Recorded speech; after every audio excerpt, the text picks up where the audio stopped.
Eu sou a Karen Mierchevski, sócia e diretora de educação corporativa do Grupo Venda Mais. A Venda Mais é uma empresa especializada em treinamentos para a área comercial e eu estou há 22 anos na Venda Mais, né? Então sou jornalista, vendedora, gerente comercial, passei por todo esse processo e me desenvolvi para trabalhar com a parte de educação corporativa, né? Junto também com a Venda Mais, que também foi migrando, né, de uma empresa do ramo editorial, com revistas e tal, para ser uma empresa focada em soluções de diagnóstico, treinamento e consultoria para a área comercial. Então, minha missão todos os dias é, junto com um grande time de educação corporativa na Venda Mais, ajudar as empresas a venderem mais e melhor por meio das nossas soluções, né, de treinamento, diagnóstico e consultoria e, enfim, inspirando e desenvolvendo aí todas as áreas comerciais.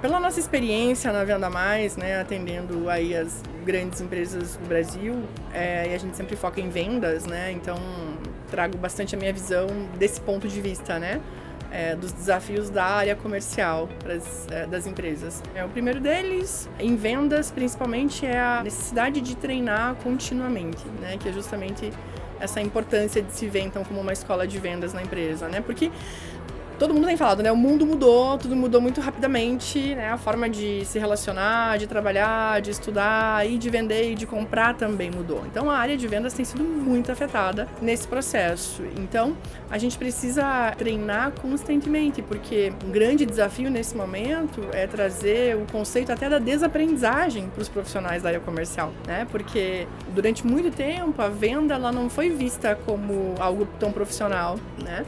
Então, as pessoas iam virando vendedoras e não tinha essa formação, esse treinamento, esse desenvolvimento. E como o mundo já vinha mudando muito rapidamente, né, a exigência dos clientes, dos consumidores, de quererem atendimentos mais profissionais, foi exigindo essa mudança do profissional comercial, da área comercial. E aí veio a pandemia, enfim, né, isso ficou mais acentuado ainda, né. Então, a gente tem muito esse desafio, né, da área comercial acreditar que já sabe fazer, que já tem as melhores estratégias, né? Que sempre fiz assim, posso continuar fazendo assim, mas não é verdade. Então, o grande desafio é convencer as pessoas a reaprenderem, né? A desaprenderem formas que não servem mais para aprender coisas novas, estimular as pessoas a quererem fazer diferente. Esse é um primeiro desafio de treinamento, é convencer as pessoas disso. E aí o segundo desafio, né, que eu ia dizer é, depois de convencer as pessoas a passarem por um processo de treinamento, porque elas precisam mudar e fazer diferente, é fazer com que elas apliquem o que elas aprenderam no treinamento, né? Então, por exemplo, pela minha experiência, eu vejo que essa é um segundo grande desafio, né? Por que as pessoas não fazem o que elas foram treinadas, então, para fazer, ou o que a gente, né, pede para que elas façam? Bom, basicamente por 3 motivos, né? Por que as pessoas não fazem? Primeiro, porque elas não sabem fazer. Então, ou a gente não treinou, ou não treinou de maneira suficiente, ou não treinou da forma adequada. Então, a gente precisa ir lá e treinar de novo, né? Um vendedor não vende um produto, por exemplo, que é lançado, porque ele não sabe sobre esse produto ainda. Então, a gente precisa treinar ele nesse conhecimento de produto. Ele não pratica uma técnica de negociação, porque ele não sabe essa técnica. A gente tem que ir lá e treinar. Aí tem o segundo motivo do porquê que a pessoa não pratica o que ela aprende, né? O que a gente pede para ela fazer. Ela não quer fazer.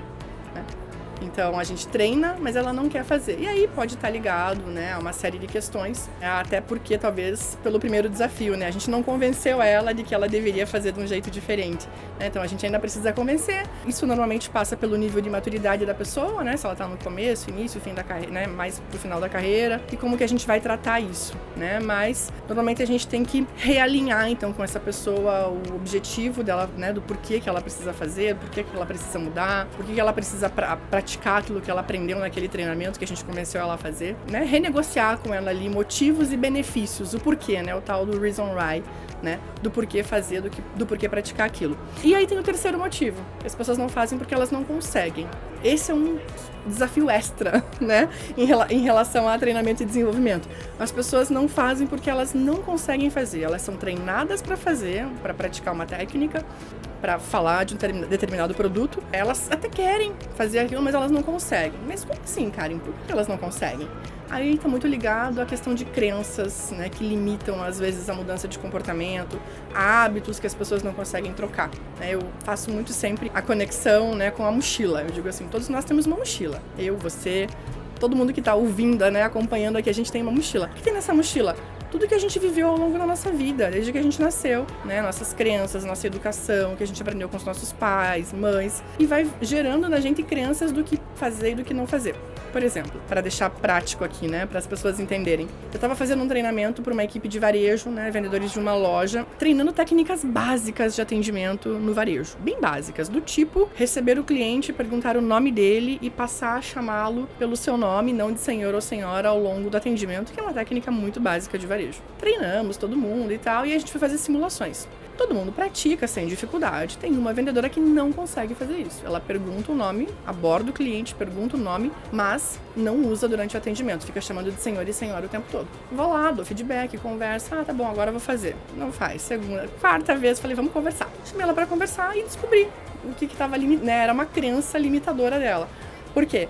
Os pais são coreanos. E aí ela me explicou, né, que na cultura coreana é falta de educação, né, é errado você chamar pessoas mais velhas que você pelo nome delas. Né, tem toda uma história lá, depois a gente, né, quem estiver ouvindo, acompanhando, a gente pode pesquisar sobre isso. Mas para resumir aqui, e ela tinha 20 anos. Então, basicamente, todos os clientes que ela atendia eram mais velhos que ela. E a vida inteira, o pai dela e a mãe dela ensinaram para ela que ela deveria chamar essas pessoas mais velhas que ela, não pelo nome, sim, de senhor e senhora.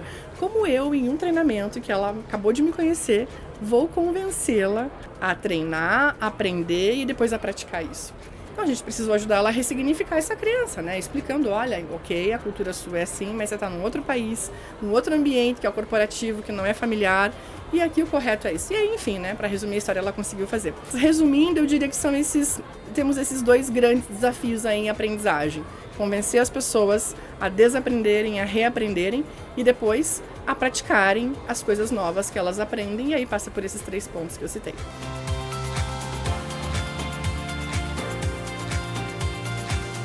O engajamento, ele vai ser uma consequência, boa parte desses 2 primeiros pontos que eu já falei que são os desafios, né? Então, se eu consigo fazer um trabalho para convencer a pessoa de que ela precisa desaprender ou aprender coisas novas, porque o mundo mudou, porque tem muita coisa nova acontecendo, provavelmente o engajamento dela vai ser maior, né? Se eu não conseguir, ela vai fazer o treinamento por fazer, porque é obrigada, porque a empresa exige, e vai ter um engajamento baixo. Segunda coisa é entender os motivos pelos quais as pessoas não fazem o que elas veem num treinamento, porque daí o engajamento acontece muito quando as pessoas também não praticam o que elas aprendem. Eu vou lá, faço um treinamento, não uso isso, quer dizer, eu não vejo vantagem em continuar fazendo esse treinamento. Quando eu falo de área comercial, isso é mais forte ainda, porque quando um vendedor está sendo treinado, ele não está vendendo. Quando ele não está vendendo, na maioria dos cenários das empresas que a gente tem no Brasil, ele não vai ter uma comissão, porque as vendas normalmente são comissionadas, né? Então, o vendedor faz essa conta. Estou aqui 1 hora parado, fazendo treinamento e, né, não vale a pena. Então, infelizmente, a gente tem essa visão muito forte ainda. Então, passa muito por isso, em alinhar com as pessoas esses motivos, né? E ver se a gente conseguiu organizar isso antes de começar o treinamento, né? Essa pessoa, a gente convenceu ela, a gente explicou o motivo. Vamos olhar para essas crenças ali, para essas questões que limitam ela a fazer. Bom, aí são alguns pontos, né? Mas tem outras coisas também.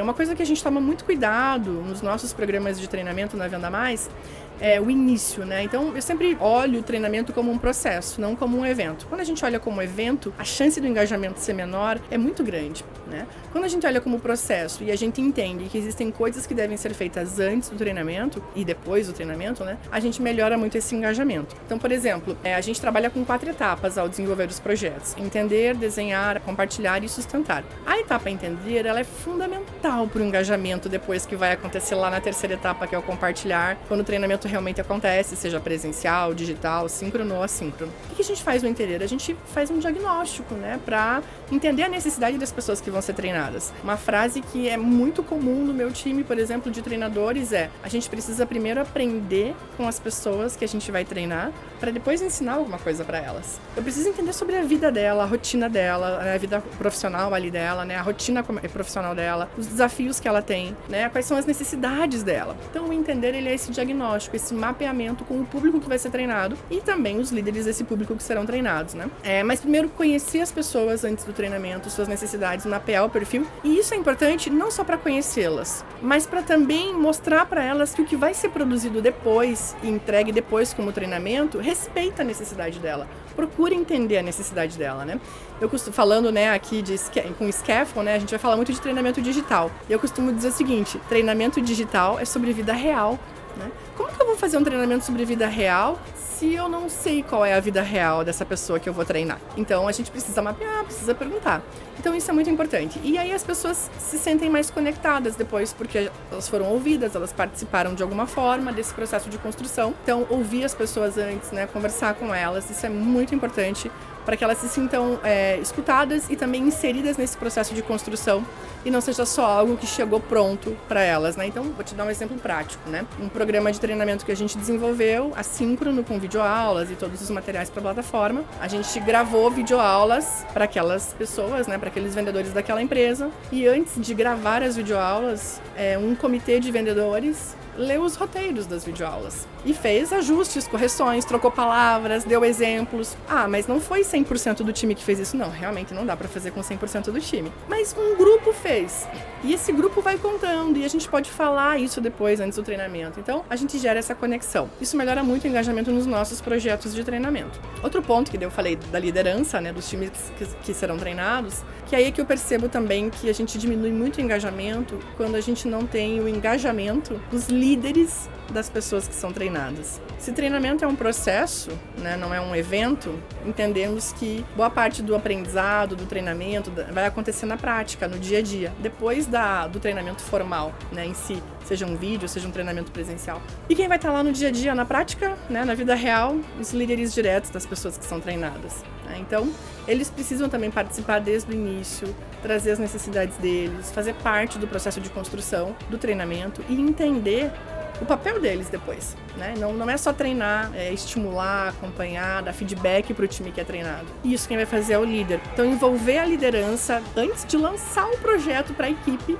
aumenta muito o engajamento da equipe depois. Várias pesquisas mostram isso, né? Só o fato de um líder recomendar, dizer para o funcionário lá, para o vendedor, olha, esse treinamento é bom, faça, aumenta em 72% a chance dele querer fazer aquele treinamento, porque é o líder direto dele, a pessoa que ele confia, que ele muitas vezes admira, tem como referência, né? Aí a gente, né, falando das etapas, a gente desenha a nossa solução de treinamento respeitando, né, o que a gente aprendeu ali no entender, então colocando linguagem da equipe, trazendo exemplos do dia a dia deles, né, sempre que possível, e aí a gente vai compartilhar, seja uma videoaula ou um treinamento presencial, um workshop, independente do modelo aí do treinamento, né, como a gente vai entregar esse treinamento para o time, de uma maneira mais adequada, respeitando a necessidade deles. E pensar nas ações depois do treinamento. Pensar em atividades de pós-work, né? Então, por exemplo, se eu estou falando de um treinamento digital assíncrono, entre uma videoaula e outra, por exemplo, ter uma atividade prática que ele precise utilizar o conteúdo, a técnica, a informação que ele aprendeu na videoaula, na realidade dele.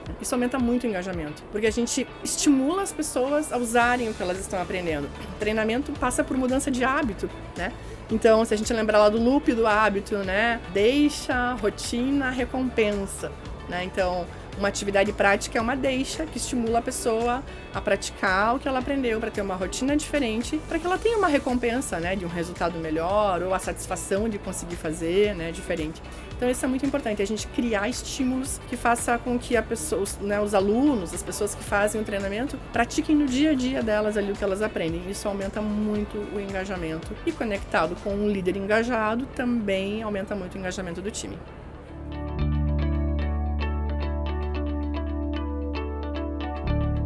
Eu tenho vivido isso, assim, né, de a gente olhar com um pouco de cuidado as tendências, né, porque eu poderia falar aqui, vocês também, né, da Scaffold, tecnologia, né, do digital, realidade virtual, metaverso, mas, e obviamente isso é tendência, em algum momento a gente vai usar, algumas áreas específicas vão usar, né, uma parte do mercado vai utilizar isso, né, mas a questão é olhar para o agora, né, o que está acontecendo agora. Então, assim, a gente, até a pandemia, era uma luta para convencer as pessoas a fazerem treinamentos, né, digitais, vocês devem perceber isso também, né, e depois, não, só digital, e aí, né, agora, será que vai ser só digital, esquece o presencial, enfim, o que eu tenho percebido, a importância de, independente de como vai ser a ação digital, presencial, se vai ser no metaverso, se não vai ser no metaverso, é um olhar para as pessoas, né, e aí você fala, Karen, mas isso não é novo, sempre foi importante olhar para as pessoas de verdade, né, não é novo, mas eu acho que estava em desuso, né? Então a gente precisa buscar isso de novo, ouvir mais as pessoas, de se preocupar mais com as pessoas. Às vezes as coisas mais simples são as que geram mais efeito, né? As pessoas estão carentes de conexão, de relacionamento. Então, diria que é isso, né? E aí passa por tudo que eu venho falando até aqui, né? Esse respeito por entender as pessoas, entender o público, né? Pensar em ações que sejam mais adequadas para eles, né? Eu diria que esse é um grande ponto que a gente precisa resgatar, porque não é uma tendência no sentido de não ser nova, sempre foi importante, mas talvez a gente na correria e pensando tanto em coisas novas que estão mais distantes, a gente esquece um pouco do básico do dia a dia, que é esse cuidado, respeito pelas pessoas e que envolve, que engaja muito quando as pessoas se sentem ouvidas, respeitadas, olhadas, atendidas, né? Falando de vendas, né? A gente sempre fala nos nossos treinamentos, né? Que é necessário entender para atender. Quando você está falando de um vendedor para um cliente, você tem que entender para poder atender da melhor forma. Em treinamento também, a gente tem que entender para atender as pessoas que vão ser treinadas. É um prazer sempre estar com a Scaffold, né? Eu gosto muito de todo mundo, da energia, né? Da cultura, do que você se propõe. Então é um prazer para Venda Mais e para mim estar sempre junto aí com vocês.